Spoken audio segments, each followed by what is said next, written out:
आप टीआर जी अब एक एक करके बच्चों को बुलाए, इंटेक्शन भी होगा, साथ के साथ सब लोग रिसीव करवा, फिर हम हमारी बात करेंगे। आरडी साहब हमारी संस्था से शुरू से जुड़े हुए, और परमानेंट जब भी हमारी बड़ी मीटिंग होती है, जनरल मीटिंग, तो इन्हीं के उसमें नेतृत्व में होती है और काफ़ी लाइव रहते हैं। जितना इनके पास डेटा है, किस कार्डर में कौन ऑफिसर पोस्टेड है, क्या है, वो शायद ही किसी के पास होगा। पूरा डेटा इनके पास है, डेटा बैंक मानते हैं उनको। जब भी किसी का नंबर लेना होता है तो तुलसीराम जी थोड़ा एक एक करके साहब से दिलवा हेलो, शुरू करिए। सबसे पहले मैं हमारे हॉस्टल के जो वार्डन है उनसे अनुरोध करूंगा कि आप स्टेज पर आ जाएं। राम स्वरूप जी, और साथ ही मैं श्री नेहरू मीना जी से अनुरोध करूंगा। नेहरू मीना, जिस बच्चे का सिलेक्शन हुआ है,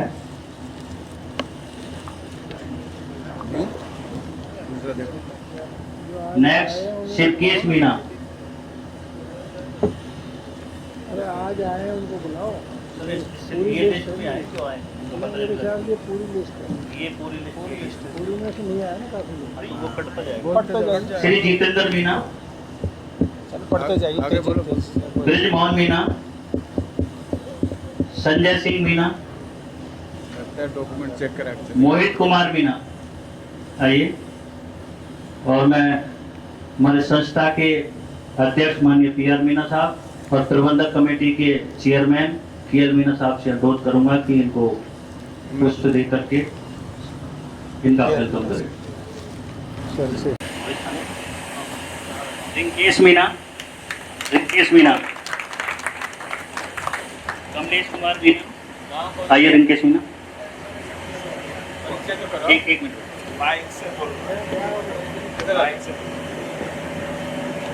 सर मैं कोटा से हूँ, कोटा के बाद पीपल का। उसके बाद मैंने अपनी ग्रेजुएशन कोटा से हूँ और मैंने अपनी ग्रेजुएशन महाराजा कॉलेज से की थी फिजिक्स ऑनर्स में। उसके बाद से मैं सिविल सर्विस की तैयारी कर रहा हूँ। Thank you sir.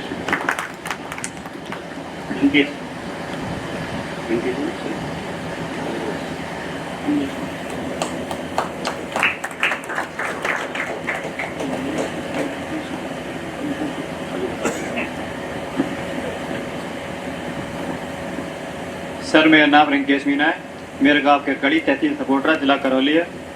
मैंने बीएससी महाराजा कॉलेज जयपुर से की है और मैंने यूपीएससी में अटेम्प्ट किया। ये आगे बस ये ऊपर वाला और कुछ वेलकम। इसमें ऐसे कमलेश कुमार मीना, आइए। थोड़ा लाइव से कर लेता।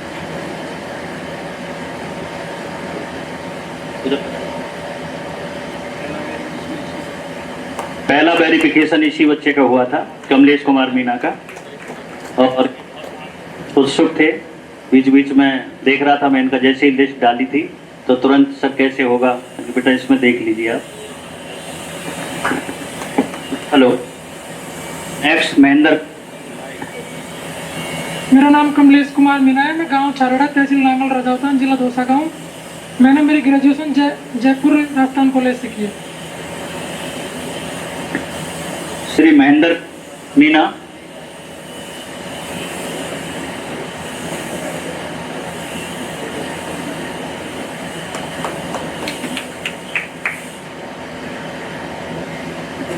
नमस्ते सर मेरा नाम महेंद्र मीना है। सर मेरा गांव खेडली कला, तहसील और जिला सवाई माधोपुर है। सर मैंने प्रारंभिक शिक्षा अपनी सवाई माधोपुर जिले से की। उसके बाद मैंने यूनिवर्सिटी ऑफ राजस्थान से बीए में ग्रेजुएट हुआ। श्री अरविंद मीना, आइए वेलकम। शिवराज जी तैयार रहें इसके बाद।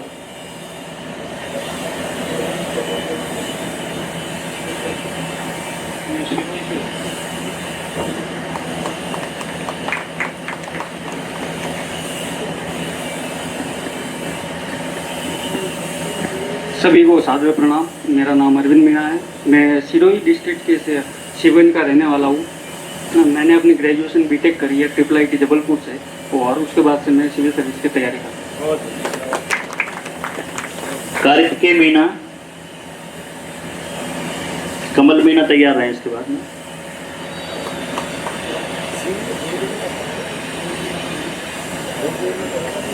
सर मेरा नाम शिवराज मीणा है। मैं सवाई माधोपुर जिले से हूँ और मैंने ग्रेजुएशन राजस्थान यूनिवर्सिटी से किया है और यूपीएससी में 2 मेंस का अटेम्प्ट किया है इंटरव्यू कॉलोनी में। गाँव वही है मेरा सवाई माधोपुर जिले में। कार्य के मीना।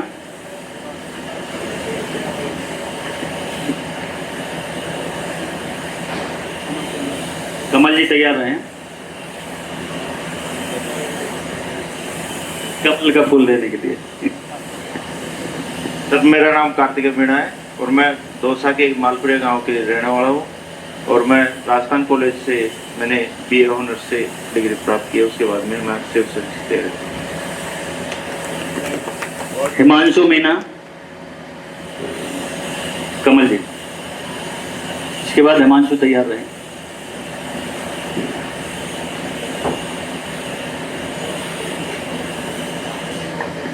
सर मेरा नाम कमल मीना है। मैं दौसा में रामगढ़ तहसील के द्वारा से बिलोंग करता हूँ और मैंने ग्रेजुएशन राजस्थान कॉलेज से की है और पोस्ट ग्रेजुएशन राजस्थान यूनिवर्सिटी से। धन्यवाद। हिमांशु। वैभव मीना तैयार रहे। उसके बाद निखिल मीना भी तैयार रहे।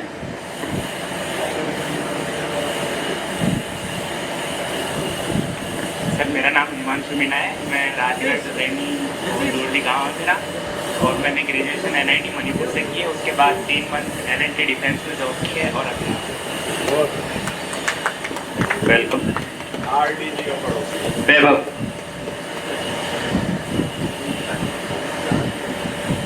निखिल कुमार तैयार रहे। देवेंद्र मीना तैयार। Good afternoon, sir. My name is Vaibhav Meena. I am from Gravli, Karoli. I recently completed my graduation in BTech in Civil Engineering. Thank you. Nikhil. Devendra.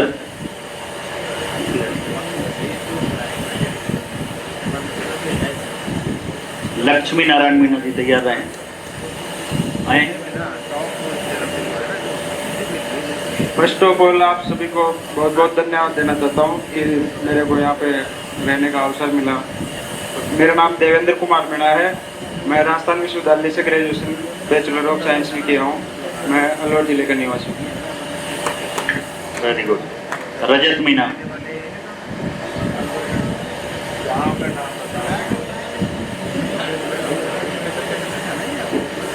Shivdayal Meena. इसके बाद शिवदयाल मीना तैयार। नमस्कार सर, मेरा नाम लक्ष्मी नारायण मीना है। मैं गांव डोरावली तहसील टोडावीम जिला करौली का निवासी हूँ। मैंने अपनी स्नातक राजस्थान विश्वविद्यालय की जो शाखा है राजस्थान कॉलेज उसमें ग्रेजुएशन की। विक्रम मीना आइए।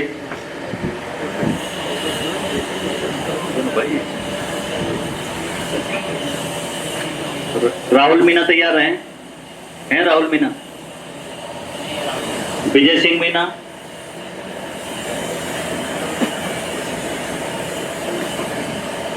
सर मेरा नाम विक्रम मीना है। मैं सवाई माधोपुर जिले के बिचौर से हूँ और मैंने अपनी ग्रेजुएशन राजस्थान यूनिवर्सिटी से की है। प्रियांशु।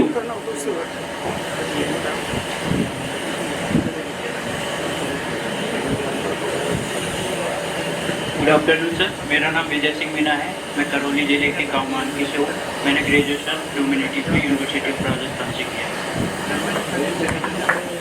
प्रियांशु। विश्राम मीना जी तैयार रहे।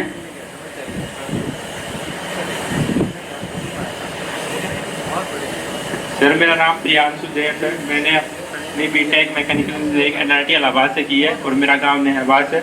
और जो मैं जिनको देख के इंस्पायर हुआ था IAS के लिए वो भी मेरे सामने केल में जी जो दादाजी लगते हैं वो यहाँ पे मौजूद है। Very good. विश्राम जी। सुभाष कुमार मीना जी तैयार रहे। यहाँ पर विराजमान सभी वरिष्ठ जन और मेरे प्यारे भाइयों को नमस्कार। सबसे पहले तो मैं संस्थान का बहुत बहुत आभार व्यक्त करता हूँ जो हमें इस लायक समझा और यहाँ पे हमारे को प्रवेश दिया। मेरा नाम विश्राम मीना है। मैं राजस्थान के अलवर जिले के थानागाजी तहसील से निवासी हूँ। प्रतापगढ़ मेरा गांव है और मैंने स्नातक और स्नातकोत्तर की पढ़ाई राजस्थान विश्वविद्यालय से पूर्ण की है। धन्यवाद। सुभाष कुमार मीना और भुवन जी तैयार रहे इसके बाद में सोमराज।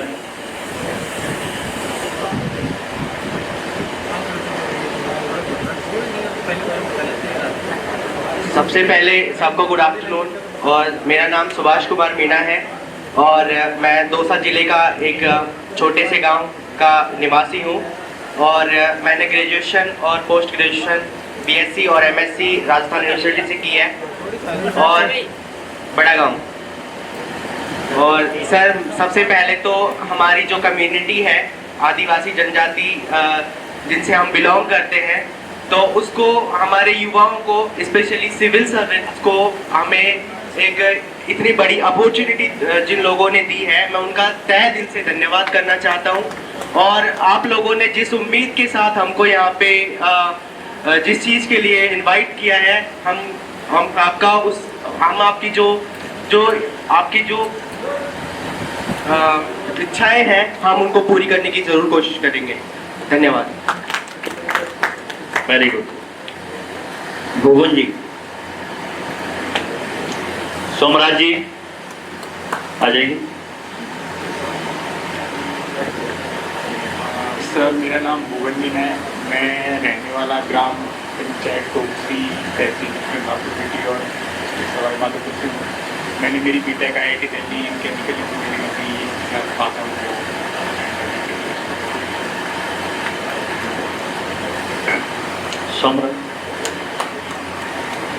गब्बर सिंह जी।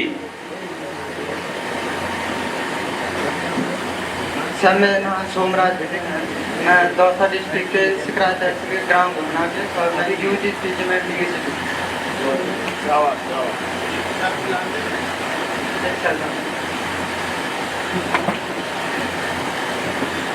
गब्बर सिंह जी देखिए एक शोले में भी गब्बर सिंह था लेकिन यहाँ गब्बर सिंह और शोले वाला रोल नहीं निभाना है, आपको पढ़ाई करनी है और वेलकम आपका। हाँ बिल्कुल। हाँ विकास मीना। सर मेरा नाम गब्बर सिंह मीना है और मैं सवाई माधोपुर जिले के आदिलवाड़ा खुद गाँव का रहने वाला हूँ और मैंने दिल्ली यूनिवर्सिटी के से पॉलिटिकल साइंस ऑनर्स में ग्रेजुएशन। दिनेश कुमार मीना। विकास मीना और एक अवधेश मीना। इनके अलावा अगर कोई और बच्चा आया है तो वो बता सकता है।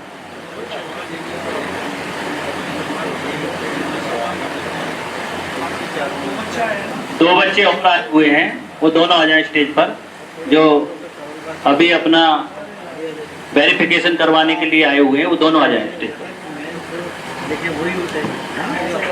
Good afternoon, sir. My name is Dinesh Kumar Meena. I am from Ramgarh Pachwara, Dosa.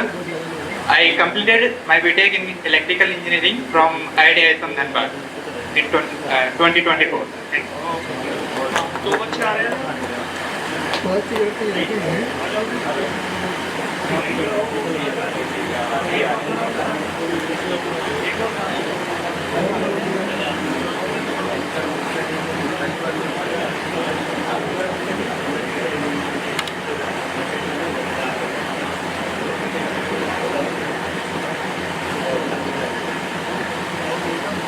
Sir नमस्ते सर सबको। मेरा नाम जयराम मीना है। मैं ग्राम सांसा तहसील मेवा जिला दौसा का निवासी हूँ और मैंने अपनी ग्रेजुएशन राजस्थान कॉलेज से BA किया है और मैं उसके बाद सिविल सर्विस की प्रिपरेशन करता हूँ। एक और एक साथी वो भी आ जाए।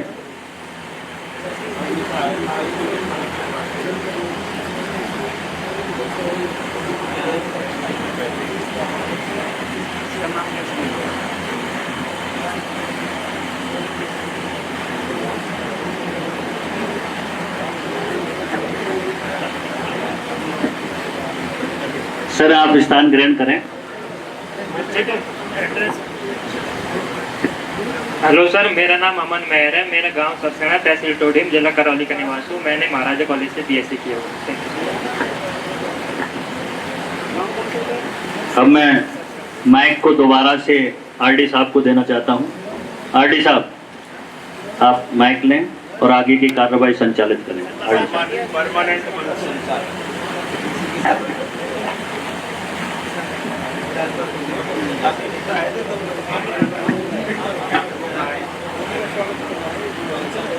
मैं रिक्वेस्ट करूंगा सबसे पहले श्री अमृतलाल मीना जी से कि बच्चों के साथ थोड़ा अमृतलाल जी।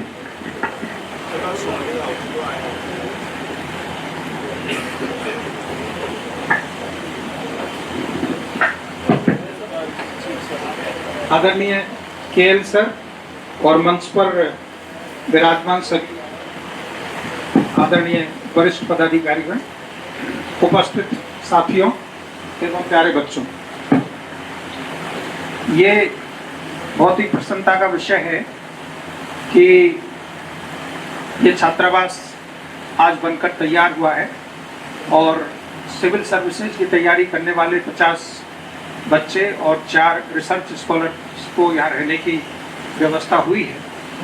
मैं कामना करता हूँ कि आप सभी की कड़ी मेहनत से और हम सब लोगों के सहयोग से ये संस्थान अपनी नई ऊंचाइयां हासिल करें। जिस प्रकार देश में विभिन्न जगहों पर तरह तरह की शैक्षणिक संस्थान प्रतियोगी परीक्षाओं में बहुत हाई सक्सेस रेट अचीव करके अपना नाम हासिल किए हुए हैं, उसी तरह यह संस्थान भी हम लोगों का आज सुपर 50 का एडमिशन हुआ है। कोशिश हम लोग की ये होनी चाहिए कि मैक्सिमम बच्चे सफल हों। मैं अपनी ओर से सभी बच्चों को जो आज यहाँ उपस्थित हुए हैं और इसमें नामांकित हुए हैं उनको हार्दिक शुभकामना देता हूँ।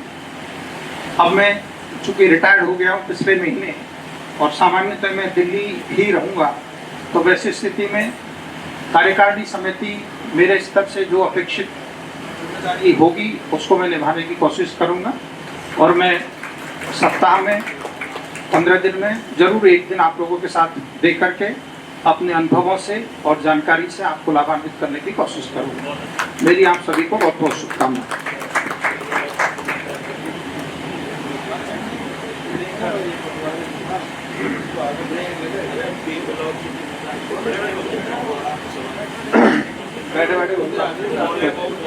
फ्रेंड्स, सम्मानित मंच, केएल साहब और सिविल सर्विस एस्पिरेंट्स, आज आप सबका ओरिएंटेशन जिस प्रकार से हुआ है, आज से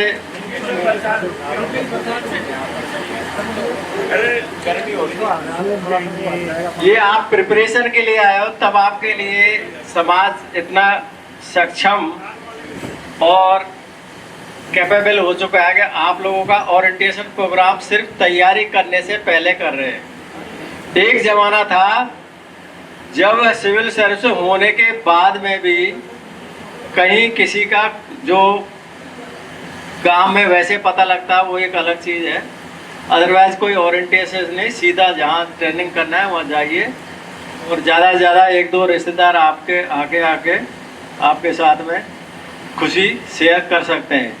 लेकिन आप सोचिए कि आप लोगों को क्या अपॉर्चुनिटी मिल रही है समाज से।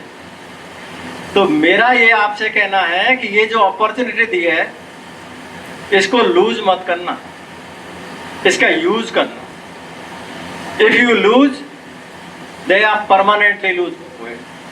तो भी आपको समय मिले, क्योंकि आपको रहने के लिए जगह मिल रही है, मैस आपका शुरू होगा, तो इस टाइम पे यदि आप ध्येय लेके आए घर वालों से वहाँ से छोड़ के, मोस्ट ऑफ मेरे को लगता है कि आप फर्स्ट जनरेशन के हो गए, ज़्यादातर आपके पिताजी गांव में खेती कर रहे होंगे या कोई दूसरा उससे संबंधित कोई कार्य कर रहे होंगे और वो बड़ी उम्मीद के साथ में आपको यहाँ भेजा है। तो मेरा मतलब आप सबसे यही एक गुजारिश है, रिक्वेस्ट है या सलाह है कि आप यहाँ पर जो समय, जितने समय आप रहें उसका यूज करें, दुरुपयोग नहीं करें। आपका मोबाइल, जैसे आपके जो ओरिएंट करने वाले थे, बनो आईएएस वाली एकेडमी के जो आए थे, उन्होंने आपको सलाह दी है कि मोबाइल से दूर रहना, और ये बिल्कुल आपको जो नॉलेज मिलेगी ना इसमें बहुत कुछ मिल सकती है, लेकिन वो सुपर फेले से मिलेगी, वो सिविल सर्विस में हेल्पफुल नहीं होगी। आपको यदि एग्जाम क्रैक करनी है तो आपको किताबें पढ़नी ही पड़ेंगी, उसके बिना आपका वो नहीं चलने वाला काम। तो मेरा आप सभी से निवेदन है, बहुत बहुत शुभकामनाएं।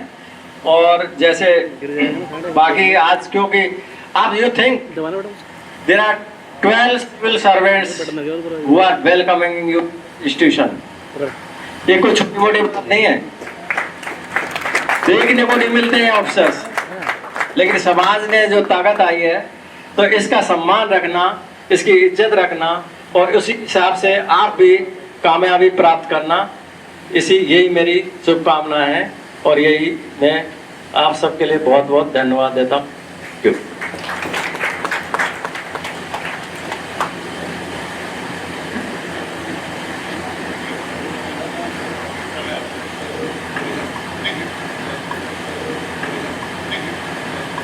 जेपी साहब बोलिए।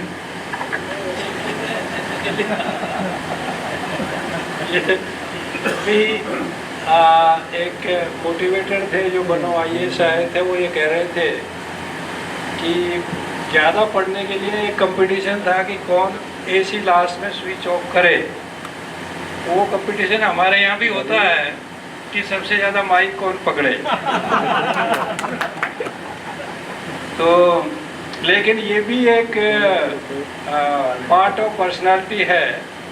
आजकल चहुमुखी पर्सनालिटी होना ज़रूरी है, डाइवर्सिफाइड पर्सनालिटी होना ज़रूरी है। तो इनसे भी आदमी को सीखना चाहिए, विशेषकर जो बडिंग एस्पिरेंट्स हैं और जो चाहते हैं कि अपने जीवन में आगे बढ़ेंगे, और निश्चय ही हमारी दुआएं आपके साथ हैं।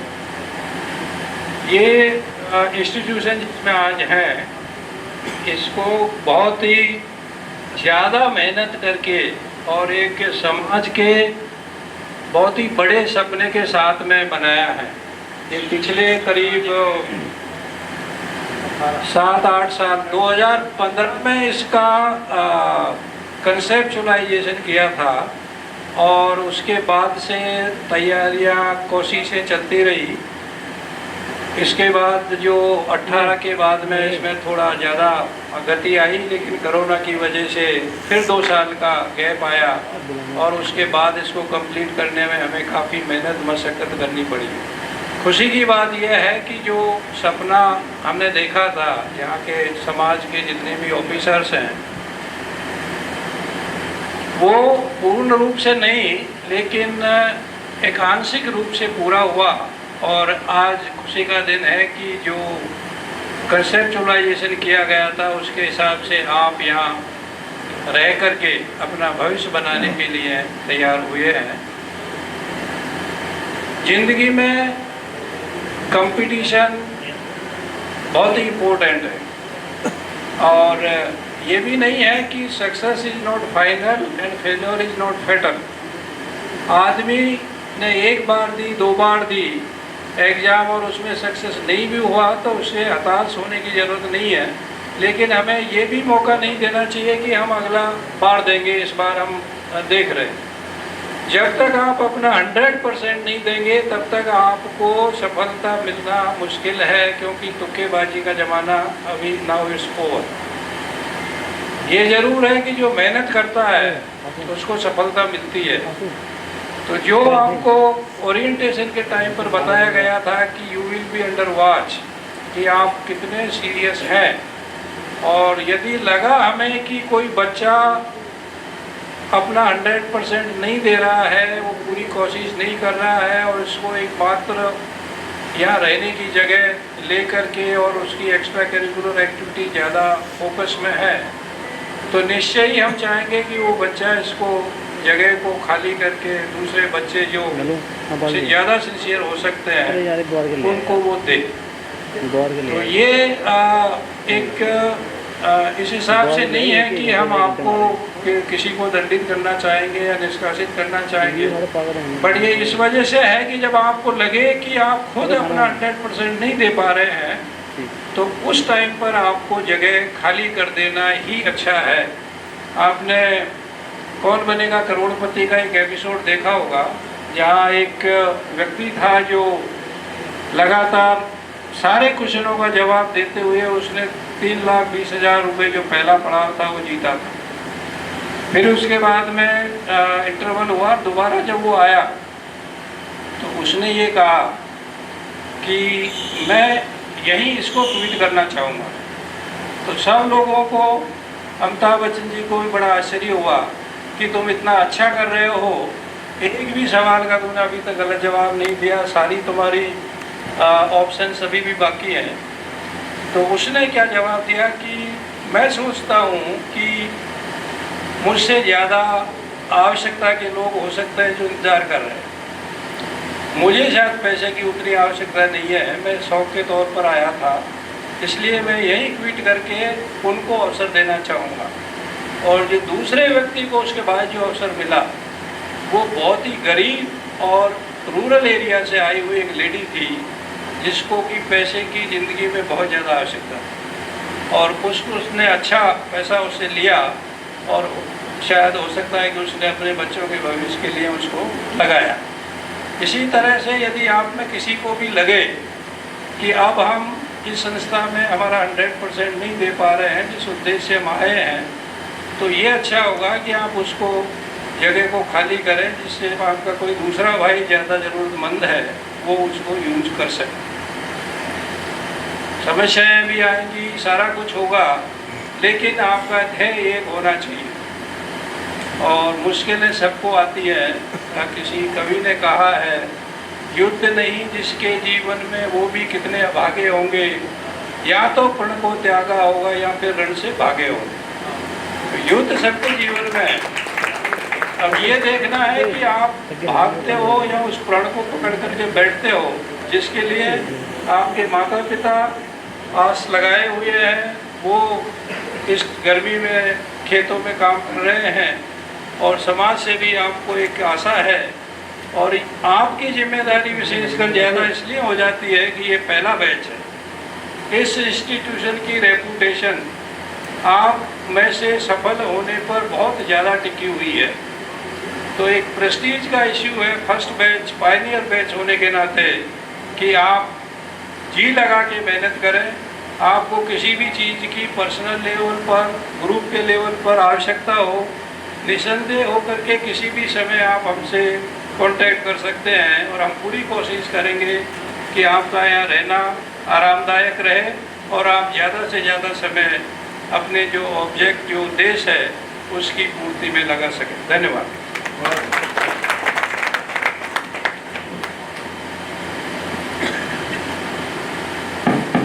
आदरणीय केएल साहब, मैनेजमेंट कमेटी के सभी मेरे साथी सदस्यगण, उपस्थित सभी इस संस्था से जुड़े हुए अधिकारीगण, और आज इस प्रांगण में जिन्होंने प्रवेश दिया है वो सभी प्रतिभागीगण। अभी जो यहाँ पे मंच में लोग बैठे हैं, कम से कम 10 लोग, हम सब का मिला जुला अनुभव 400 साल का होगा शासकीय सेवाओं में। कोई 35 साल, कोई 40 साल।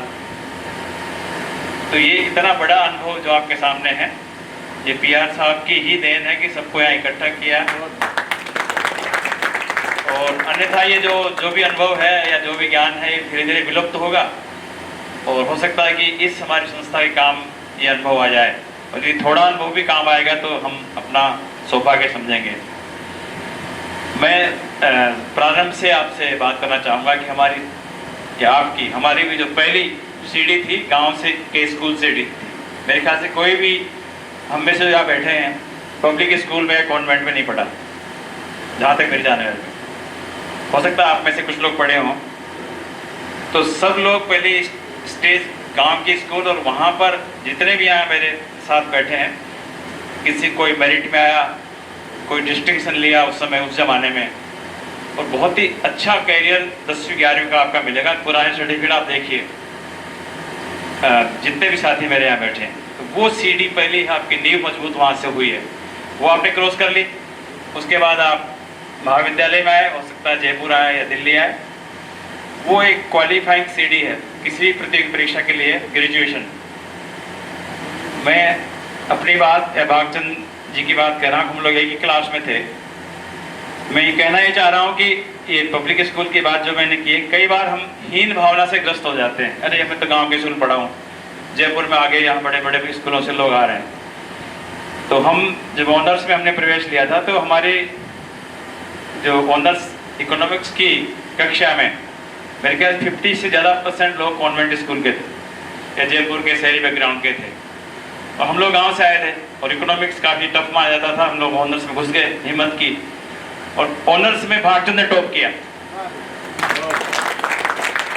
जयपुर में। फिर हम दोनों, जैसे अभी बात हो रही थी आपके वहाँ के, इंटरेक्शन करो, बातचीत करो आपस में, मतलब शाइनेस को छोड़ो, एक संवाद आया था। तो हम बात करते थे तो हम कि अब यहाँ तो जयपुर तो हो गया हमारा, तो हमारी वो भूख मिटी नहीं थी पढ़ने की कि अब दिल्ली चलते हैं। हम आपसी निर्णय लिया कि कुछ लोगों ने बताया कि वहाँ JNU की कोई संस्था है, चलो वहाँ चलते हैं। अरे वहाँ तो अंग्रेजी माध्यम में पढ़ाई होगी, थोड़ी बहुत अंग्रेजी पढ़ ली थी हमने ऑनर्स में, और पहले भी आती थी, कंपल्सरी थी, लेकिन इतनी फ्लुएंट अंग्रेजी में नहीं थे। तो हम तो JNU में कूद पड़े। अब JNU में आते ही हम लोग, जब बात आती है प्रेरणा की, हमने कभी भी अपने आप को हीन भावना से ग्रस्त नहीं किया कि कोई दूसरा व्यक्ति मेरे से ज्यादा अच्छा है, मैं ही सबसे अच्छा है, सबसे आगे बढ़ सकता हूँ। तो वो एक भावना लेके आपको चलना पड़ेगा। अब JNU में आते ही, JNU जैसा राष्ट्रीय इतना बड़ा विश्वविद्यालय, और पूरे देश से वहाँ पे छात्र छात्राएं, और काफ़ी उस जमाने में आधुनिक वातावरण, कईयों को आशंका थी कि JNU में जाके बिगड़ जाएंगे, सिगरेट पीने लगेंगे और कुछ करने लगेंगे। लेकिन आप एक मकसद लेके जाते हो तो ये बुराइयों से अपने आप दूर होते हैं। अब तो खैर बहुत ज़्यादा बुराइयां आ गई है, उस जमाने में नहीं थी। तो एक मकसद होता है तो जो बुराइयां अपने आप दूर होती है, आप अपने लक्ष्य की ओर बढ़ते जाते हो। JNU में आते ही जब पता लगा कि यहाँ से भवानी सिंह जी अभी IAS बन गए, हरीश जी IPS निकल गए, 79 बैच में ओम प्रकाश जी निकल गए, तो हमको भी उनसे प्रेरणा मिली कि हम भी करते हैं तैयारी। अब उस समय बात ये थी कि थोड़ा सिस्टम एकदम से चेंज हुआ। 80 में परीक्षा का जो तरीका था एकदम से बदला, और पहले जैसे पुरानी परीक्षा के तो साहब बैठे हैं यहाँ पे, शायद वो परीक्षा होती तो हम नहीं आ पाते। क्यों? इतनी टफ होती थी, वो अंग्रेजी में फेल कर देते थे आप, और बहुत ही टफ थी। मतलब जो 80 के पहले वाले में केवल अंग्रेजी माध्यम था और बहुत ही टफ थी। और उस समय तक मैं आपको बताऊं कि गिने चुने लोग हमारे यहाँ से, जी रामचंद्र जी, गोविंद राम जी, फिर LN मीना साहब MP काडर में, और साहब थे 75 बैच के, हरिराम जी थे, गिने चुने लोग, नमोनारायण जी IPS में थे। उनको अंगुलियों पे गिन सकते हैं इतने लोग कि ये लोग इसमें हैं। और एक असंभव सा काम लगता था कि आप IAS में भी आ सकते हो या IPS में आ सकते हो। और IAS IPS में जो आगे उसको तो बिल्कुल भगवान ही मानते थे साहब, ये तो भगवान से भी आगे बढ़ गए। मतलब पता ही था, गांव में कोई जानते नहीं थे। कलेक्टर तो बहुत बड़ी बात होती, तहसीलदार और SDO भी बहुत बड़ी चीज होती थी। तो हम लोग भी 80 की परीक्षा में कूद गए और पहले ही चांस में निकल गए, वो भगवान की कृपा थी। और बाद में तो 80 के बाद तो आपने देखा कि अभी RD साहब से मेरी बात हुई थी, कम से कम 200 से ऊपर तो IAS में हैं अपने समाज से, और कम से कम इतने ही IPS में हैं, और इतने ही करीब केंद्रीय सेवा में हैं। 500-600 अधिकारी हैं, कुछ सेवानिवृत्त हो गए हैं, कुछ सेवा में हैं। तो ये एकदम से 10, 20, 25 लोगों से बढ़ के 500 तक पहुंचना बहुत बड़ी बात है। और पूरे देश में सेवाएं दे रहे हैं, हर क्षेत्र में सेवाएं दे रहे हैं। तो जैसे अभी नायाबाद से एक बच्चा है, उन्होंने साहब से कि मेरी प्रेरणा साहब ही, तो आपको कोई न कोई किसी न किसी से तो प्रेरणा लेनी ही होगी कि मुझे ऐसा बनना है। और वो प्रेरणा के बाद फिर आप कमिटमेंट आएगा, कमिटमेंट के बाद में फिर कठिन परिश्रम करने की शक्ति आएगी, और फिर उसके लिए मेहनत करनी पड़ेगी, और लगातार जैसे हिम्मत भी नहीं हारना। अब मेरा ये अनुभव नहीं है कि मैं तो पहली बार निकल गया, लेकिन दूसरी बार जो बैठते हैं वो कितने ज्यादा मन में हड़बड़ाहट होती है कि पहला चांस गया, दूसरा भी गया, 3 बार। मैं UPSC के बोर्ड में कई बार मैं गया इंटरव्यू लेने, अभी 3-4 साल पहले की बात है। तो एक विद्यार्थी तो शायद 10वें अटेम्प्ट में आया, तो देखिए हिम्मत, 10वें अटेम्प्ट में, तो रुका ही नहीं, देता रहा, मुझे बनना ही है, आखिर में बन गया। तो हिम्मत तो नहीं हारनी, लक्ष्य बना लिया, लेकिन इतना लंबा भी मत सोचिए। 2-3 अटेम्प्ट भी बहुत होते हैं और यहाँ पर सीमित समय मिलेगा आपको। मुझे बताया गया 2 साल मिलेगी। अब 2 साल में ये सब सुविधाएं जो आपके पास बाद में हो सकता नहीं मिले, लेकिन यहाँ पे जो रहने तो बहुत बड़ी बात है दिल्ली में रहना।